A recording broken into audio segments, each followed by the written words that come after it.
So, continuing with the weekend of horrors that we saw as far as injuries in the NFL. Oh my God. And not just injuries, because we see that every week in the NFL. We're talking about impactful, season-altering injuries. So, for instance, you had Derrick Henry with the foot, and they pray it's not a Jones fracture because that is a season-ending injury. He's going to have surgery. We'll know more later. You have Jameis Winston tearing his ACL and suffering MCL damage as well in the game against the Bucs, so he's out for the season. Have been having a really good season. 14 all from the horse collar tackle that they've been trying to get rid of. Exactly. People were blinded by they didn't grab inside the middle back of his shoulder pads. They're like, no, that's not a horse collar. No, that included the back part of the shoulder pads. They didn't want you to grab underneath the pad there or up here. If you read the rule, that the reason why it's there is because of this type of injury. It twists people up. Yep, hated it. Kyler Murray in the Thursday night game suffered a high ankle sprain, I believe, in that last drive. Yes. Pretty bad looking high ankle sprain as well. Yep. In the route to losing their first game against the Packers. Danielle Hunter, the anchor of that Vikings defense that we saw last night, has a torn pec. He most likely will be out for the season and was out for all of last season as well with a neck injury. And then you have Dak Prescott still with that calf injury that's lingered over the last couple of weeks, who was out in this game, maybe beyond that. So of these five impactful injuries, Jay, which would you say is the most impactful? Derrick Henry. That Titans team is centered around everything that Derrick Henry does. Like, he is the MVP. I mean, he leads the league in rushing. I think the next closest person was like 450 yards away. Roughly. Like, what is this? That's how, right, exactly. Like, like, dude, what is this? Like, this is not, this ain't even fair this season. But no, he's their team, and they need him. And that's kind of where I feel like without him, Julio's hurt. Didn't I say that Julio was going to have an injury issue at his age? There we go. I swore to God I told Titans fans this, and they hate me for it. But Julio's down. You're losing Derrick Henry. Now you got to rely everything's now on the shoulders of Ryan Tannehill. And I don't know how much faith I would put in Tannehill, because this season he has not been looking very good. You can tell that he misses his OC. And that was kind of what I thought was going to happen when Arthur Smith left. Arthur was pretty creative with him. He let Tannehill do his own thing. Now the new play caller, it's not looking as good. But yeah, I don't know. I don't know what they're going to do. Even adding Adrian Peterson, and I like Adrian Peterson as an addition to this roster. He does have a similar run set up as the way Derrick Henry runs, and Derrick Henry almost has 1,000 yards rushing already in halfway through the season. He was going to break Eric Dickerson's record this year. He probably was 937 with Joe Mixon right behind him. Joe Mixon, good Lord, at 572. That's a gap. And it also tells you about usage.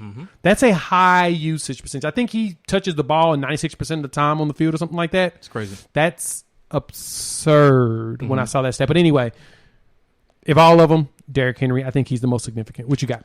I'm going to say it's Kyler Murray. Ooh. Particularly because he's at the quarterback position. And I know you just enumerated all the many reasons why Derrick Henry's injury is going to impact this Titans team in a negative way. So, I mean, all that's totally true, and that's going to they're not going to be able to get through the playoffs without him. I understand that. But with Kyler Murray with a high ankle sprain, for one, it's the worst kind of ankle sprain you can have between a high and a low. And I think it was either Schefter or Glazer who said it's a 1 to 3 week injury. But those high ankle sprains, you have to really be careful with them. They can linger throughout the season, and they take longer to heal as opposed to a low ankle sprain. And someone like Kyler Murray, who has just this incredible mobility, and it's a big part of how he buys himself time. I mean, he needs his ankles both. He needs them both 100% in order to do what he does. So I think that between him being the quarterback, between this type of injury, the one thing that maybe mitigates that a little is that he's young, which presumes that he will be able to heal from it faster, as opposed to like when LeBron James got the same injury last year and he was out like a month and a half, maybe longer. So I get that.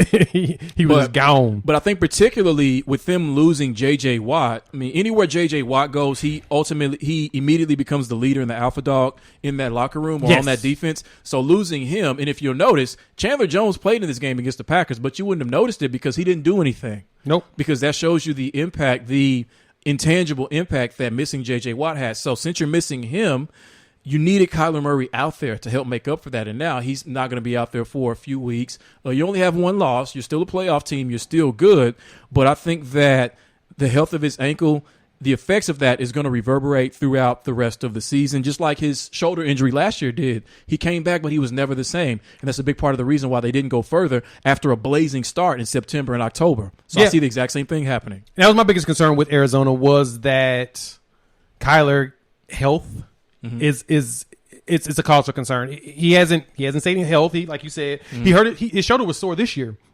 After, I guess, from last year, his shoulder was a little sore one of those games, and they were saying that, he was out there kind of winding it up, but he ended up, still playing it well. But their starting quarterback now is going to be, it looks like, Colt McCoy. So that's where he is. Yes, he is still in the league. So we're going to see the Colt McCoy machine over the next couple of weeks, and we'll see if that leads to anything, as Kyler is still working from that left ankle injury. But like you said, it's a 1 to 3 week injury. We don't know if he's going to be done, but I could totally see that. The Dak injury is a little worrisome because it is the calf on the same side. He was number 2 on my list. Yeah. Yes, on the same side as that ankle he hurt. I'm hoping it's not like an Achilles extending down to that. Seemed like it's not, because he was moving around and he looked comfortable while he was preparing. He just was a little too uncomfortable to be able to play. So, like you said, if they let him rest for 2 weeks, I think they'll be fine. But that Kyler injury, on top of J.J. Watt being down, that's 2 anchors. Yes. For your team that could really hurt. So speaking of which, real quick, given the injury to Kyler Murray and to Jameis Winston, do you see either one of those teams giving Cam Newton a call? So I saw a report that the Saints are not going to call Cam, but they need to, because Taysom Hill's coming off a concussion, and I think he's coming back this week.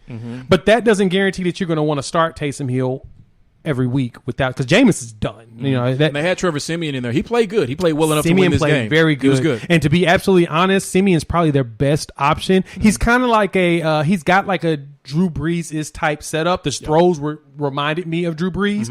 When Drew Brees was younger and was throwing deeper, he's not as accurate, or he doesn't make the same decisions as him. But I think Trevor Siemian can do a really good job in this offensive setup, because Sean Payton's a freaking genius. Period.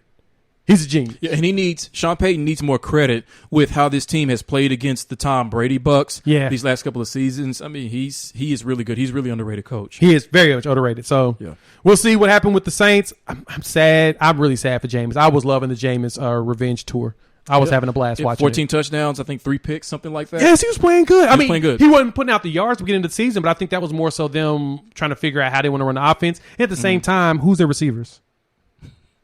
Right. Me. Right. I play for them. Exactly. It's a whole bunch of young people that we don't really know about yet, and that we need for them to grow. If they get Michael Thomas back, I think they'll be fine later. And I think they'll make a playoff push. They probably won't make it, though.